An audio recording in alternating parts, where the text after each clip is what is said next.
Entonces comenzamos la introducción a la unidad 1 y esto es el arte del medioevo. Esos contenidos estaban dentro de los temas, pero he aprendido que mejor lo vemos al inicio y luego les voy recordando. Ustedes deben volver a este material cada vez que pues cambiemos de tema y ustedes estén con alguna duda acerca de la edad media. El medioevo, edad media es lo mismo. Informaciones previas, pues esto es algo importante que debemos aprender a manejar y son las abreviaturas que nos hablan acerca del tiempo histórico. Cuando veamos AC de esta forma, A minúscula, C mayúscula, estamos hablando de antes de Cristo y nos referimos al conteo del tiempo antes del año 1 de nuestra era. Después de Cristo, el DC significa después del año 1. A la fecha llevamos 225 años en ese conteo. Entonces ahorita estamos en el año 225 después de Cristo, si utilizamos estas dos. Normalmente no lo hacemos. Para el después, en los últimos siglos no lo utilizamos. Decimos 1800, no decimos 1800 después de Cristo. Se entiende que es 1800 de nuestra era. Solo cuando es antes de nuestra era, entonces decimos 1800 antes de Cristo, para ubicar temporalmente de qué espacio estamos hablando. Esa es otra manera. AEC, cuando vean esto, se refiere antes de la era común. Esa era común es esta en la que estamos, y pues casualmente es la misma era cristiana. Entonces, pero si a ustedes no les gusta la alusión a la religión, pues entonces se utiliza antes de la era común. Yo normalmente, porque la mayor parte de textos están así, utilizo estos, antes de Cristo, después de Cristo. Pero de repente les digo antes de nuestra era. Se refiere a la era común en la que estamos. DEC es después de la era común. O sea, por ejemplo, la Revolución Francesa, 1789. Entonces estamos hablando de después de la era común. O sea, es después del año 1. Y esta casi no se utiliza, pero en algunos textos la pueden utilizar y en algunos documentales a veces la utilizan. Es cuestión de estilo retórico para referirse a la historia. El AD en mayúscula, eso significa Anno Domini. Y Anno Domini es el año del Señor. Si yo digo en el 750 año del Señor, me estoy refiriendo en el 750 después de Cristo. O sea, el año Domini es después de Cristo. No se utiliza para el antes, porque se entiende que del año 1 en adelante es cuando hablamos de la existencia de este personaje al que se le llama Cristo.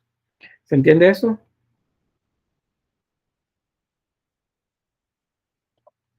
¿Sí? Sí. Sí.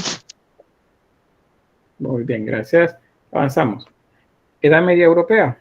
Ahora, eso ya se los había mencionado y bueno, el año 476 DC, después de Cristo, es cuando sucede la caída del Imperio Romano en Occidente. En Oriente no, porque en Oriente la capital estaba en Constantinopla, la antigua Bizancio griega. Entonces, esa se mantiene.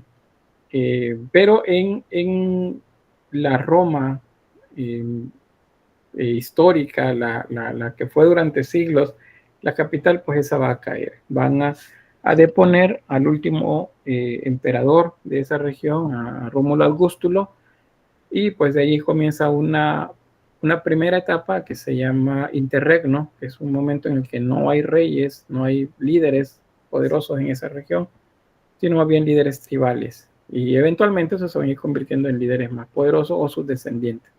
Pero pues es el año que marcamos como inicio de la Edad Media. Y finaliza en cualquiera de estas dos fechas. ¿Por qué cualquiera de las dos? Porque depende del material que estemos revisando. Para nosotros acá en América, en Centroamérica, en nuestro país, utilizamos el 1492 después de Cristo, el DC, que es el descubrimiento de América.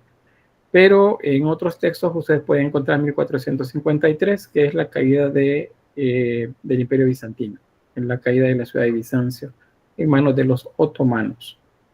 Entonces ahí finaliza la Edad Media Europea. Ese periodo de tiempo, vean, son alrededor de 1000 años. Eso es lo que vamos a trabajar en la primera unidad. ¿Qué sucede en esta primera etapa? Del año 1 al 380 después de Cristo, pues tenemos el dominio romano en Europa.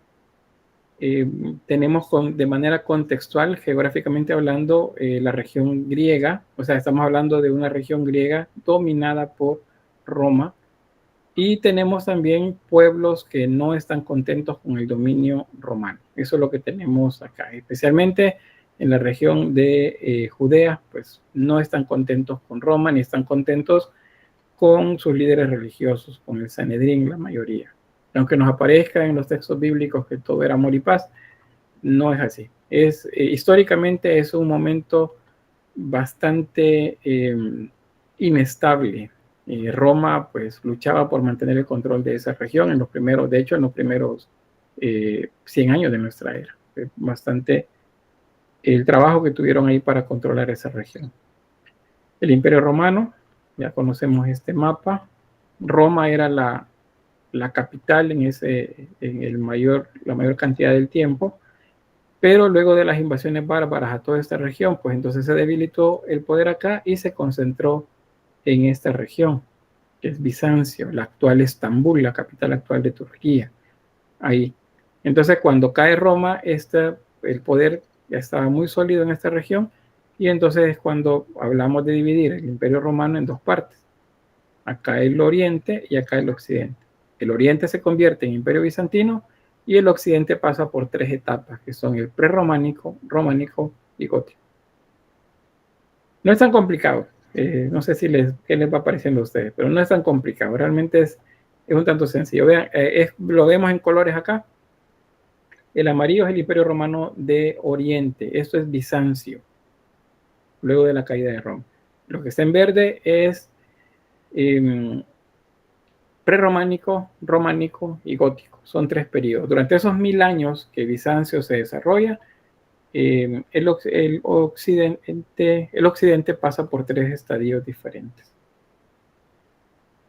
Eso lo vamos a ver cada uno. En la cultura hebrea, pues eso es solo para recordar. Va a quedar ahí en el material, pues las clases sociales. Vamos a hablar de tres principales: saduceos, fariseos y celotas. Esta es la clase baja, y es aquí donde comienza todo, esta zona, perdón, de la sociedad. Acá es esta gente que está en descontento con Roma, porque los que están ahí arriba en las clases altas, ellos han llegado a un entendimiento con Roma. Por eso que Roma no llegaba a destruir de entrada un pueblo, llegaba a hablar con los líderes. Miren, nosotros aquí mandamos y queremos que ustedes nos obedezcan y nos paguen tributo. Ustedes aceptan, pues entonces se mantienen ustedes en donde están. Vamos a agregar gobernadores nuestros, pero ustedes siguen manteniendo el control. Eso religioso, por ejemplo.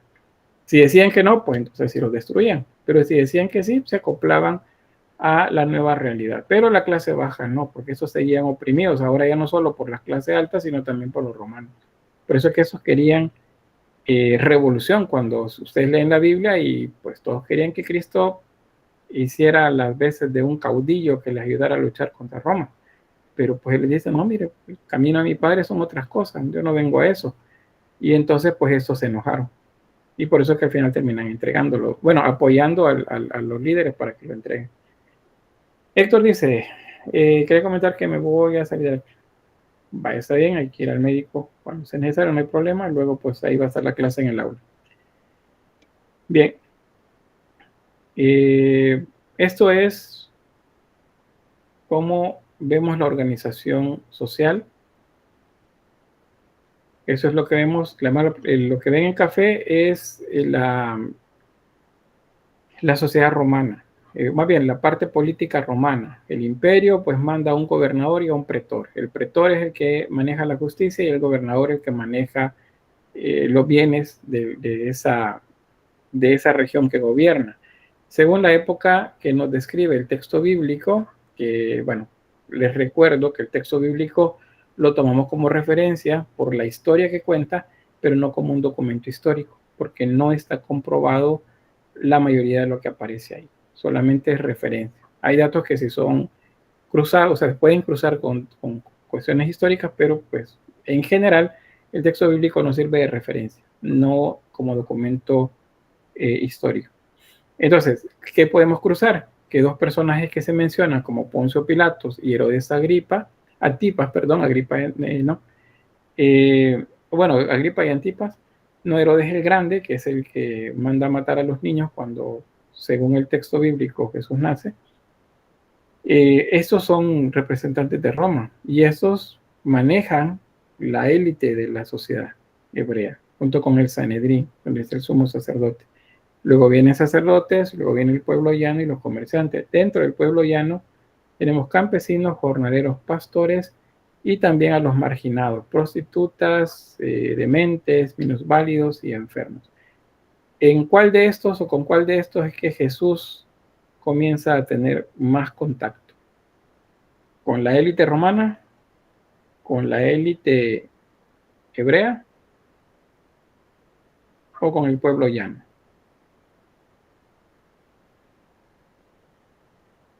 Nada. Con el pueblo llano. Bien, con el pueblo llano. Bueno, eso lo vemos a cada rato. Esos menciona pues aquellas personas a las que nadie quería, las que eran marginadas. Y era con los, bueno, aquí le faltó colocar pescadores, voy a agregarles pescadores ahí. Pues con ellos era que trataba. Entonces, esa gente era la que más tenía recelo de esta relación que había entre Roma y la élite hebrea. Y es aquí donde llega. Cuando Jesús ya no está, según el relato bíblico, y son sus seguidores los que comienzan a expandir el mensaje y esa secta que eventualmente se va convirtiendo en religión, va siempre al pueblo llano.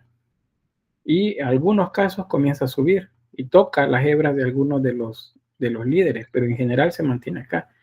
Y estos son más. Entonces eso es lo que ayuda al éxito que tiene el cristianismo en esa época. Entonces, a esa etapa le llamamos paleocristiana, cuando el cristianismo, luego de lo que relata el texto bíblico, sucede, pues entonces comienza una etapa a la que se llama paleocristianismo. No es cristianismo todavía como tal, porque es una mezcla de un montón de cosas. Es una mezcla de hebreos con nuevas creencias, que son las que ahora se llaman cristianas, pero también es una mezcla con griegos, con egipcios, con fenicios y una cantidad grande pues, de culturas. Y poco a poco esos van uniformándose en cuanto a lo que creen y lo que piensan, pero inicialmente es una mezcla, es un montón de culturas.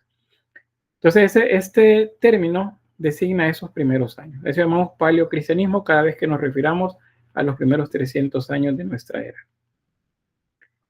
Y bueno, hay datos, los cristianos fueron perseguidos por el Imperio Romano, no todos, no siempre, pero sí hubo persecución.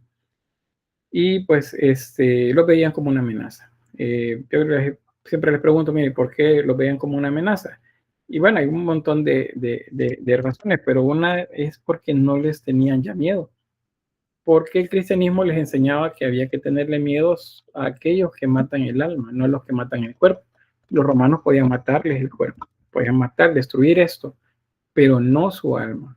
Y esa alma ya había sido según ellos, pues salvada por el Dios al que ellos adoraban. Entonces, eso los volvía peligrosos, porque aunque los mataran y los perseguían, ellos no renegaban y seguía aumentándose la cantidad de adeptos. Entonces, eso sucedió durante este tiempo.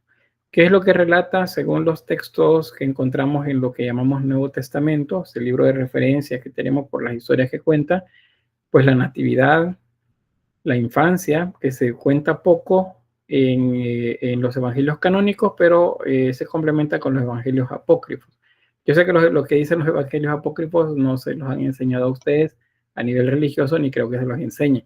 Eso es solo que alguien les hable acerca de eso, porque presenta un niño que no controla todavía, digamos, sus capacidades extraordinarias.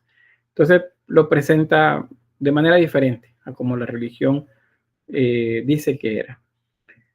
Luego viene lo que se llama la vida pública, luego viene la crucifixión, la pasión de Cristo, que es ese segmento de una semana en el que se desarrollan un sinfín de actividades que van a ser el tema, o sea, el nicho de temas más bien de los que se va a nutrir el arte a través de los siglos. Aún hasta nuestra época, pues se sigue, en el arte religioso, pues se sigue trabajando esto. Luego viene la resurrección. La resurrección es, ¿qué sería? Es lo más fundamental dentro de la creencia cristiana que ellos predicaban, porque sin resurrección todo lo demás se cae. Entonces, esto era muy, muy importante para ellos, hablar de la resurrección. Si la resurrección no existiera, entonces, y el cuerpo de Cristo está en algún lugar enterrado, entonces todo lo demás se cae. Así que, pues, esto es lo medular, digamos. Luego, la etapa en la que, pues, luego de la crucifixión y la resurrección, pues, él se junta con los apóstoles en ciertos momentos. De eso también se nutre el arte durante la Edad Media, durante el Renacimiento, durante el Barroco. Y luego la prédica, la expansión del cristianismo a diferentes lugares. Luego viene la persecución y por último lo que se denomina la paz de la iglesia, que es cuando Constantino dice que vio un sueño una batalla en el que él está luchando contra enemigos y pues se abre el cielo y unos ángeles le muestran una cruz con un emblema que decía "Inox signo vinces", que significa "con este signo vencerás". Y entonces él asume que debe de convertir a Roma al cristianismo. Luego, varios decretos después, otros emperadores también que gobiernan junto con él, hacen que al final pues el cristianismo sea tomado como la religión oficial del Imperio Romano, naciendo el cristianismo universal, el cristianismo católico. Ese es el primero que nace. Y luego va a dividirse ese y bueno, y eso lo vamos a ver poco a poco. Luego, fuentes de información, que como ya les adelantaba un poco, tenemos dos fuentes, los evangelios canónicos y los evangelios apócrifos. Los canónicos son los 4 que se conocen: Mateo, Marcos, Lucas y Juan, que son los que aparecen en el texto bíblico. Y no son los únicos, aunque nos lo hayan dicho, aunque se los hayan dicho a ustedes, aunque se los remarquen, no son los únicos. Hay muchos más. Lo que pasa es que en el texto bíblico aparecen solamente estos, que fueron elegidos siglos después de que los eventos se habían dado para hacer ese ordenamiento y pues lo que tiene que ver con la evangelización.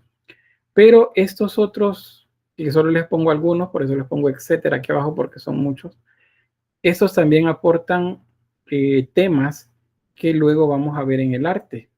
Entonces, ¿por qué en religión ustedes solo ven estos? Pero en arte tenemos que hablar de estos, porque resulta que aquí aparecen imágenes, o más bien en el arte aparecen imágenes de situaciones que están descritas en los evangelios apócrifos. No aparecen acá.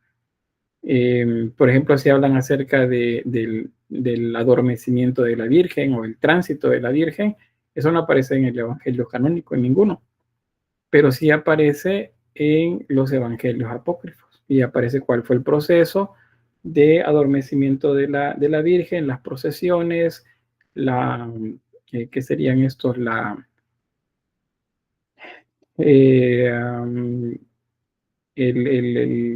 reverencias que llegaron a hacerle los apóstoles, de manera mágica lo mencionan, o sea, extraordinaria, no es mágica, sino extraordinaria, que pues ella pide ver a los apóstoles por una última vez y entonces los apóstoles comienzan a aparecer, a llegar de diferentes lugares donde estaban porque fueron llevados por ángeles a la presencia de ahí. Entonces eso está descrito acá, porque es importante saberlo, porque cuando veamos el barroco italiano vamos a encontrar pinturas del Caravaggio en el que aparece el adormecimiento de la Virgen, por ejemplo.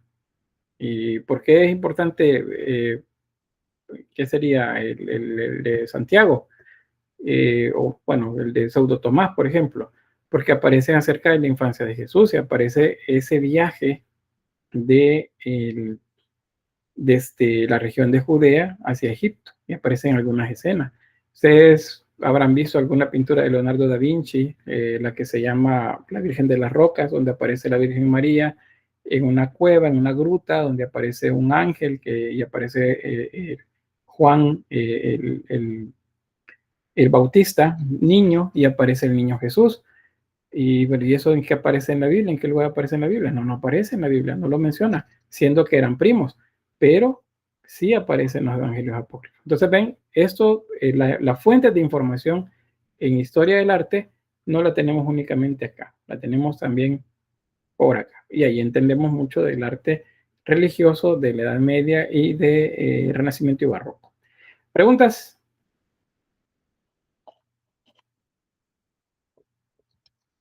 ¿No? ¿Sí, César? Bueno, no es tanto, pero es algo tonto, pero se me vino a la mente. Esto también tiene que ver con lo que dicen de que en la Biblia católica como que hay más, ¿cómo se llama? Más libros que en la Biblia de los, ¿cómo se llama? De los protestantes.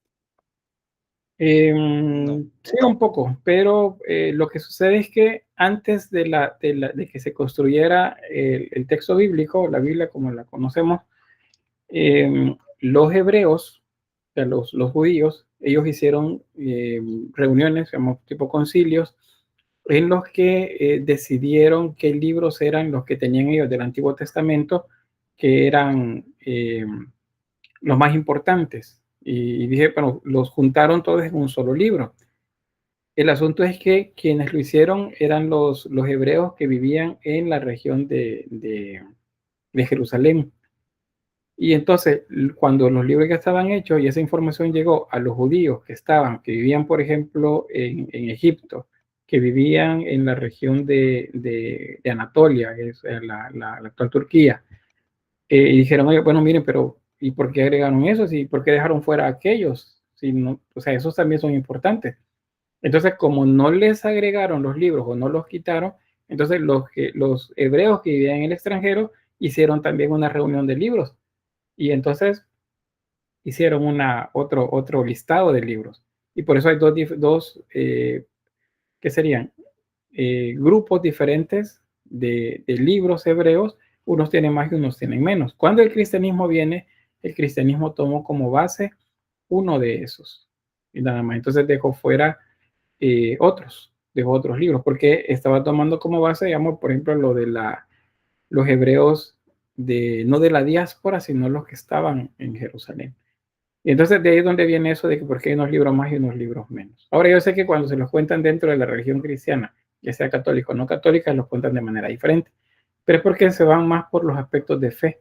Y aquí vemos un poco más los aspectos que tienen que ver con la historia. Pero sí hay una razón por esa, porque hay más libros y en otras hay menos. Luego son decisiones también que se toman en los últimos 200 años por denominaciones religiosas más recientes. Bueno, no sé si hay otra pregunta más. Darle. Buenas tardes, licenciado. ¿Nos mandaría la clase grabada? No, no se las voy a mandar, la voy a publicar en el aula virtual. Pero esa lleva un proceso. Como ya una vez termino la clase, cuando cierro la llamada, entonces me apareció un aviso ahí que la imagen el video se está procesando y me va a llegar al correo. Eso puede suceder dentro de 3 horas. Digamos, si tengo tiempo en ese momento, la subo a YouTube y luego de YouTube pongo el enlace en el aula virtual y ahí ya queda disponible para ustedes. Muchas gracias, licenciado. Bueno, ¿alguien más? ¿No? ¿Freddy?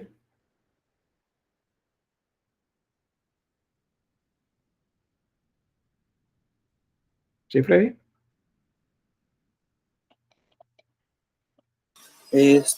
Con respecto al canal de YouTube, ¿cómo aparece? Con mi nombre. Con respecto al canal de YouTube, ¿cómo aparece? Con mi nombre, José Orlando Ángel Estrada. Ya lo voy a mostrar. Ok. Bien.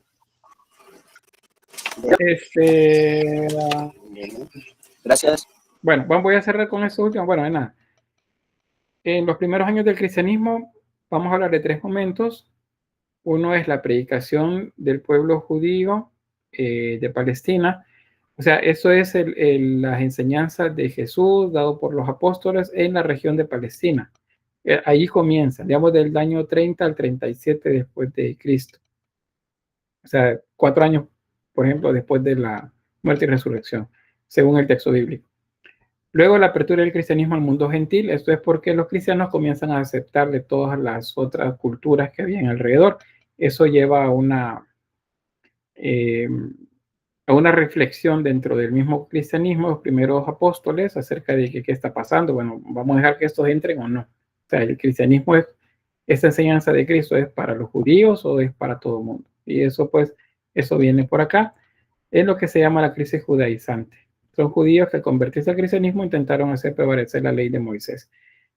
Eso se arregla en lo que llaman el Concilio de Jerusalén. Eso está en Hechos de los Apóstoles, si mal no recuerdo.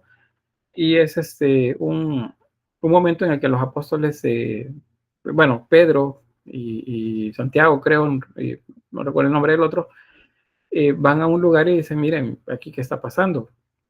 Y lo que sucedía es que los judíos decían que los cristianos debían de circuncidarse, los nuevos, los que venían de otra cultura, por ejemplo, los griegos, los fenicios, los persas, los egipcios, debían de circuncidarse, porque Jesús era circunciso. Entonces dicen, no, porque no estamos bajo la ley antigua, sino que se están haciendo nuevas las cosas. Entonces ya no hubo necesidad de que eso se hiciera. Pero sí hubo crisis en esos primeros años. Entonces, vean, no fue todo así como tan sencillo. Cuando lo valoramos desde el punto de vista histórico, desde el punto de vista religioso, todo es romance. Todo salió bien, todo iba bien. Pero desde el punto de vista histórico, no. Las cosas fueron de manera diferente y pues hay textos que atestiguan esto que les mencioné. Voy a quedarme hasta acá por cuestión de tiempo y pues solamente vamos a cerrar luego con reflexiones sobre la clase. Voy a tener la grabación acá.